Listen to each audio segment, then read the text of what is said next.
Good morning. Good morning. In case you didn't know, my name is Nathan Watts with the City of Phoenix Prosecutor's Office.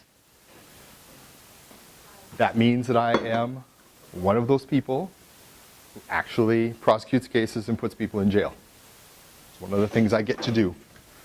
But I have this lovely presentation that talks about all of the other stuff that I do, because community prosecution is a little bit different than what most prosecutors do every day. So we can go through the presentation, or knowing that I'm a prosecutor right now, is there anybody that has a question right now?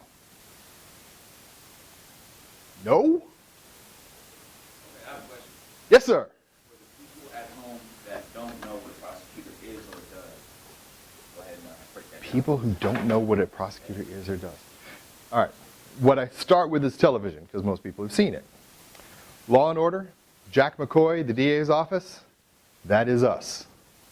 I work at the city level, so we do misdemeanor crimes. We represent the people of the city of Phoenix who have been harmed by criminal behavior. We hold people accountable. We can impose, or we can present the case to a judge who would then theoretically, if the person is found guilty, impose jail, fines, or probation. That's the nutshell version. My everyday is way different than that. Way different. So here's the official blurb. Proactive approach to dealing with things in the community. Long-term goal of executing strategies with partners. That's what that fanciness there says. What that means is we try and make people's lives better. And that's the core of my job. Now, we jokingly sometimes say that I put people in jail for a living. But the core of my job is making people's lives better, safer, healthier. And as a community prosecutor, we do that in a lot of different ways, not just cases. Now, I still do cases. Okay? So I have police who will give me reports. I'll review them, determine whether or not there's a case there, file charges against somebody, present the case to a judge in court, let the judge decide whether that person is guilty or not guilty. Right? That concept is familiar to everybody in this room, yes? Okay. But what do I do with a situation where, well, how many of you went to South Mountain or go to South Mountain now? All right, you got that house right there, just off campus, right next door. It's empty. It's got plexiglass on the windows. What do we do about that? Is it a problem? What's the problem? Yeah, and it's right next to your campus, right? Oh, don't get me started on liquor stores. Okay, that's separate issue, but yeah. So that house creates a number of problems for the community. What do we do about that? Who communicates with the owner of that house and tries to make them make better choices? That's us. Okay?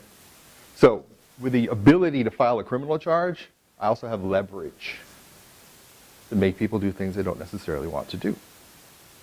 And so, that's when we have people who have detracted from the community, we try and make it better. We try and restore them to that better place. Agent of positive change. Okay? And blah, blah, blah, here. So, on the misdemeanor level, where I live, this is kind of the laundry list of issues. Street prostitution had historically been a big problem in many parts of Phoenix. It's mostly gone online now. We very rarely see lots of street prostitution everywhere. But where it does pop up, it's a huge issue for the people who live in that community, for the business owners, for the residents, right? If you are a female and you are living in that neighborhood, can you safely walk to the store? No. I used to do the diversion program speech to guys who were arrested for soliciting prostitution. And I had a guy, and I'm doing the presentation, and he's crying, literally crying in the second row. I'm like, what's going on? He's like, I'm not sure I feel comfortable sharing. And I'm like, you're in my program. You don't have a choice. Why are you crying? He's like, all the things you're talking about happened. I was at the ranch market at 16th Street in Roosevelt with my wife. We got out of the car. I had to put something in the truck, so she was about 10 steps ahead of me. And somebody drove up to her, asked her how much for an hour. And by the time I got to her, she was just broken. We didn't go have lunch that day. She didn't speak to me for the rest of that day because I wasn't there standing next to her to protect her.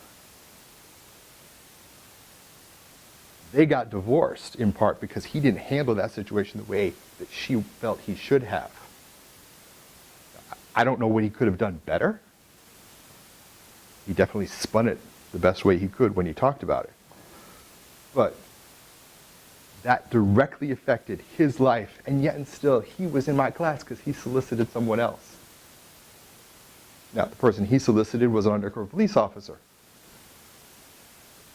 So, there were some consequences there. We have a homeless population. Now, let me preface this by saying, homelessness is not a crime. Not having a place to live is not a crime. But if you happen to be a person who does not have a place to live, and you commit crimes associated with that, you don't have money, so you shoplift from stores, you trespass on other people's property, you break into abandoned houses and use them to sleep in, those are crimes. And we hold people accountable for those. Liquor establishments, you mentioned that, right? Okay. Vandalism, gangs, graffiti. Graffiti is one of the things that we do a lot of. But we also do this. We do presentations to make schools healthier. We address blight and deterioration. What I did this Thursday is I took 3 houses to court. Not homeowners, the actual houses to court, to convince a judge to let me knock them down because they were just so wrecked. And has anybody here lived next door to an abandoned house? Have you worked in a neighborhood that had an abandoned house? And?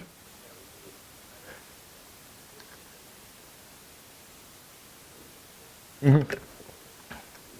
But what they attract. They attract negativity. The worst case I ever had, it was 3010 West Adams. Owner died in the house 2 years ago, or 2 years before I got the case. He died in the house. Everybody in the neighborhood knew he died. Nobody wanted the house, so it's just sitting there empty. And for 2 years, every kind of activity that you can imagine, and some that you probably shouldn't, happened at that property. The guy next door came to court. And what he told me is when his 2 little girls go out to play, he stands on his porch with a cell phone and a gun, just waiting for something bad to happen. We got a court order and we knocked that house down. Problem solved, right? But, right. But how dangerous is dirt? Will it hold tomatoes? If it's not as bad. There's far less cover on an abandoned lot. Yeah. There are far fewer places to hide on an abandoned lot. And the conversation that he and I had in the community is, look, I have no control over that property. You live here. As far as I know, there's nobody who's going to say anything if you put a basketball hoop on that slab and call it a park. There doesn't seem to be anybody who cares enough about that property that if you decided to plant a community garden there, it would be a problem. So we talk about, all right, so we've taken care of the house, but what else remains? Well, when we're dealing with a property that nobody seems to care about, there's opportunities there, right? Okay. Of course. Rather than stand on the porch of the God, what should he have done before he finally went to court? So I'm a neighbor, abandoned home, who am I calling? You are calling our friends at Neighborhood Services, and you're calling police. If you see an actual crime, crime is committed at the property. You were watching it happen. That's a 911 call, right? Crime happened earlier, and you want to make sure there's a record of it. You may think you know who did it. That's Crime Stop. 262-6151. If Do it's, y'all have an information call at the 311? Sorry. So yeah, you got me She's calling. from Texas, but like you don't have 211 information line for homeless and stuff like that.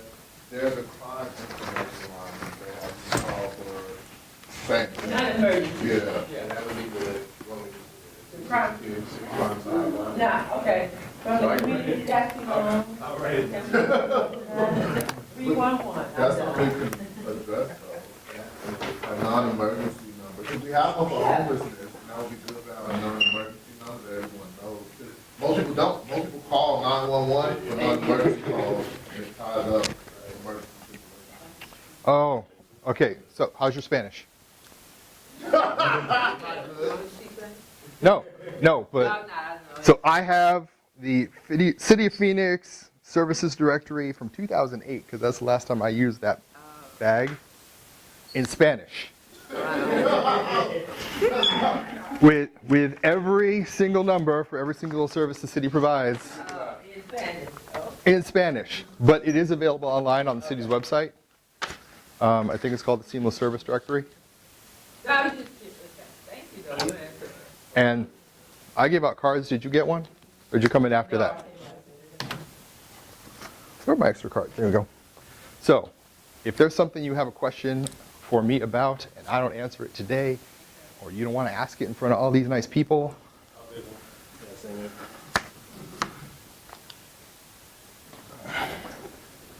okay. Let's skip to the more interesting stuff, shall we? All right, so we deal with property neglect.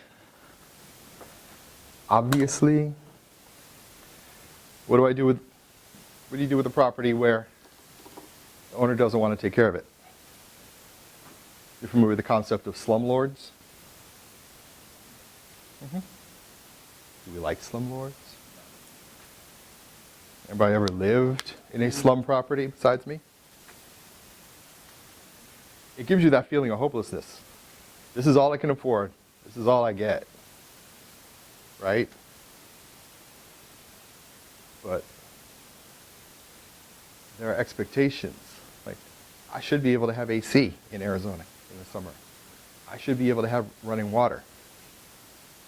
Who do you turn to when those things don't happen? Guess what? That's me too. So, you may be getting the feeling that there's a lot on my plate. So, and that is very true. My section of the office, we'll get to the slide toward the end, there are 3 of us who cover the city. 3. If it's weird, if it's different from everyday prosecution, it comes to us to figure it out. So when I get the landlord who doesn't want to take care of their property, it comes to me. And what's the thought process? I mean, figure out where I've got leverage. Do I have criminal charges I could file against this person? Do I talk to them about the possibility of filing those charges if they don't decide to make better choices? Do I encourage them to do the right thing and then beat them over the head with justice if they choose not to? Yeah. And then we bring in our community partners.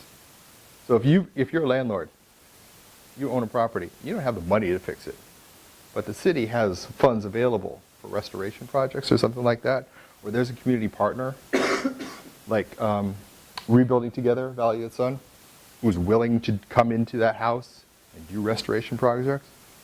We try and connect up those partnerships. So part of my job is social worker too. I mean, I'm not as good at it as some people in this room, but there's a social worky aspect to it too. And then there's always fines in jail. So we talked about slum properties. This was one of them. Now, it says vacant. The weird part about that was, this was the side that was empty. The other side of the fence, they have people living in there. No running water, no power. But they were renting those out until they got caught. And that's what we did to it. Big pile of dirt. Yes? In those situations, I'm assuming you also provide services for the, I mean, clearly if the people were living there, because they couldn't afford anywhere else to go? You would think, yes. So were they provided with the proper services to get what they needed also? Because I'm assuming if they were living there with their families, or were they like? Tricky. Are these functional adults who are able to make decisions on their own? So how much can I influence them? Can I make them take services? Can I make them go somewhere else? I can give them opportunities, right? I can try and find resources. We work with our community partners, both within the city and outside, to try and find places and placements for people in those situations. But ultimately, one of the situations I had was a church that had converted itself into a nursing home here in South Phoenix, right off of Central, not too far from Ponchos. Good place. But they had converted their church into a nursing home. They didn't have licenses to do that. They didn't get permits to rebuild the buildings. It wasn't up to fire code. There was only one hallway. The windows were not openable. So if there was a fire in that hallway, everybody dies. Every single person who lived there was either in hospice or about to be. But every single one of them was able to make their own decisions. So we talked to them about, you could be placed here, you could be placed in this other place. But a lot of them wanted to stay. And so when D-Day came, we had 10 people. We didn't know what we were going to do. We thought that we might just have to put them on the street to make their own choices from there. I can't make them go anywhere. Ultimately, at the 11th hour, when it became clear to them that we were not bluffing and we were actually going to close the buildings, they took us up on some of our offers. Some of them took us up on the offer. Some of them followed the person who had been running that facility illegally when she left the city and opened a different facility somewhere else in a residential neighborhood. But when dealing with adults, I can apply leverage, I can offer resources, but ultimately I can't make people do anything. And that's kind of the bottom line. I can't make people stop committing crimes. I can't make people make good choices. I can hold them accountable for the choices they do make. And I can give them support when they decide to do the right thing. Let's see. Oh. So, one of the things we do, did you know this guy? Okay. This wasn't my case. But this gentleman was without home and came up with a brilliant way of making money. He walks into Circle K. He says, "Give me $5 and I'll leave." Right? Like, no, get out of here. He urinates on himself as he's standing there.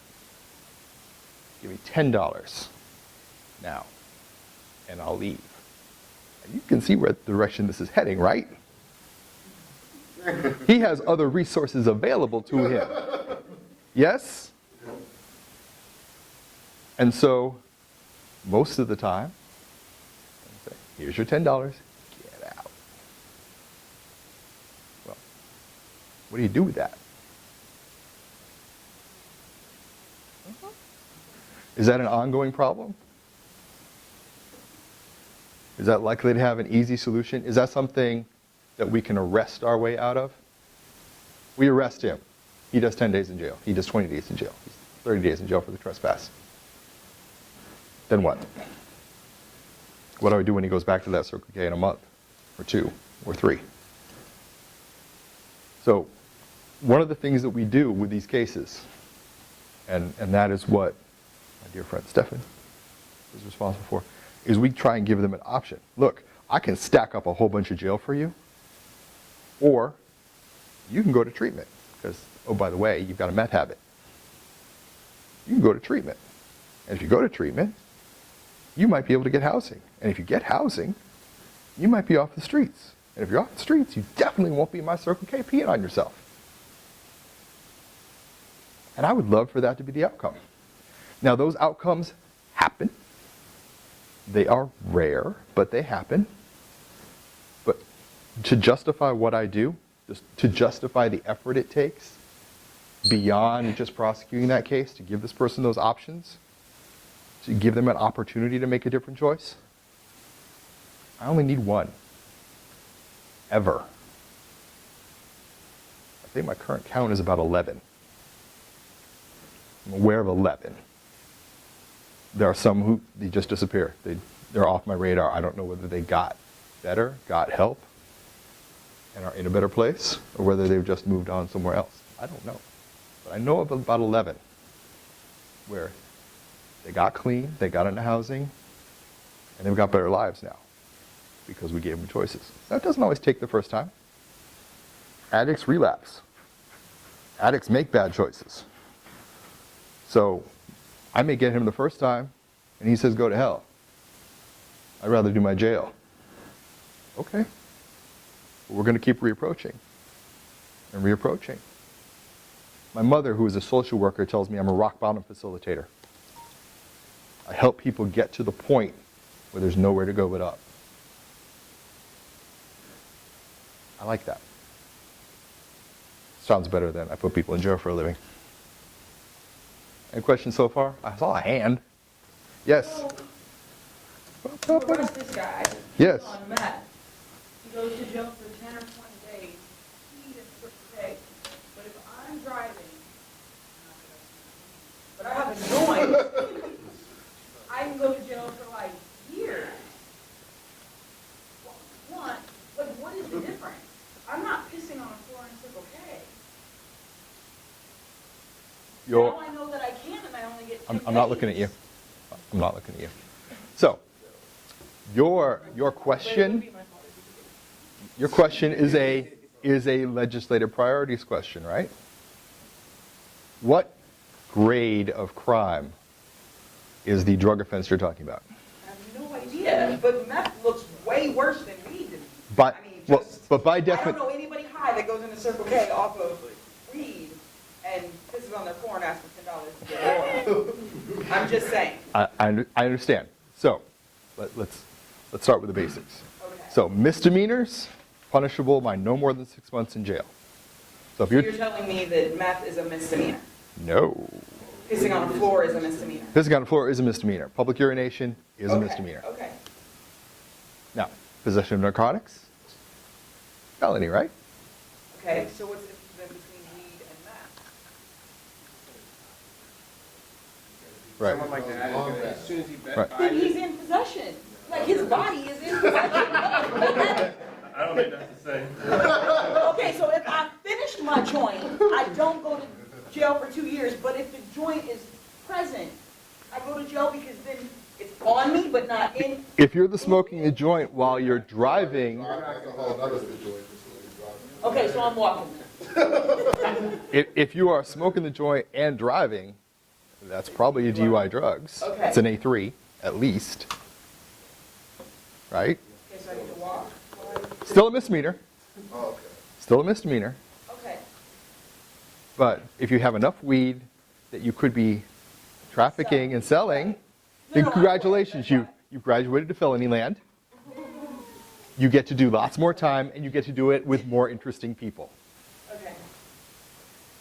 Really, really So, interesting for the people. record, though, if you are For the record. high and pee on the floor, but you don't have any substance on you, we're in 6 had, like, on him, that would have been a whole nother charge? Yes. Okay.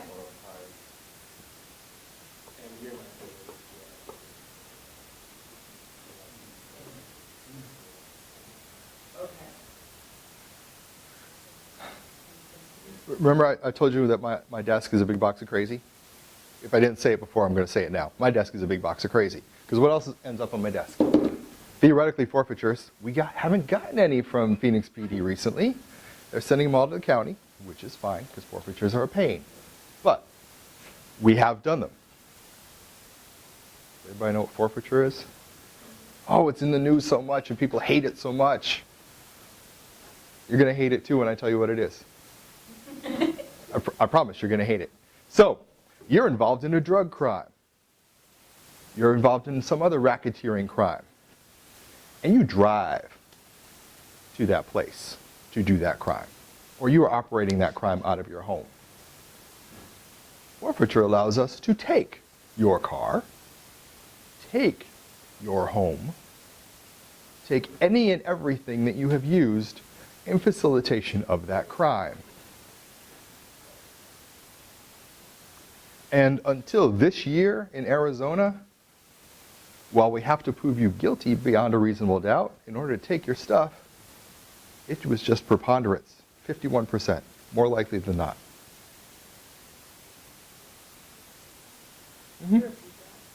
So, legal standards, civil cases, preponderance of the evidence. The winner is whoever wins by this much, right? Criminal case, beyond a reasonable doubt. I got to win by a lot. I have to leave almost no doubt in your mind that this person is guilty. So in order to convict them of that crime, beyond a reasonable doubt, I should probably do it this way, beyond a reasonable doubt. In order to take all of your stuff associated with that crime, preponderance of the evidence. And you can correct me if I'm wrong, but I still don't think you have to be convicted of the crime, even with the changes in the law. Now, the standard went up. There's a standard in between that that's called clear and convincing evidence. So the standard went up this year. Is that the effective date? Yeah. So they get benefits back? Well, you can contest the forfeiture and say there's an innocent explanation. My grandma died, and the $20,000 in cash that I had in my pocket that was dusted with cocaine came from her, not from all the coke that I sold this week. You can try, but And then where does that go? Where do you guys put forfeiture? it goes. So y'all take a whole house and then you Sell, sell it to the bank and then sell the it, bank sells it? put the cash into the general fund, or well, there's now more requirements on where the money can go, what the reporting looks like, and what we can use it for. Okay. But previously, it was a bit more of a free for all, and so there's a Okay. Cars though, guns, cell phones. Back in the day, everybody cars, you know, all the drug dealers, their cars with their own. And that's why they started putting houses and stuff and all that. Now, if I drove my dad's car, can you take my dad's car? Even though I was doing whatever illegal activity I was doing in it? Okay. Initially, yes. Your dad can claim, that's my car, I had no idea what was going on, I'm an innocent owner, and so I should get my car back.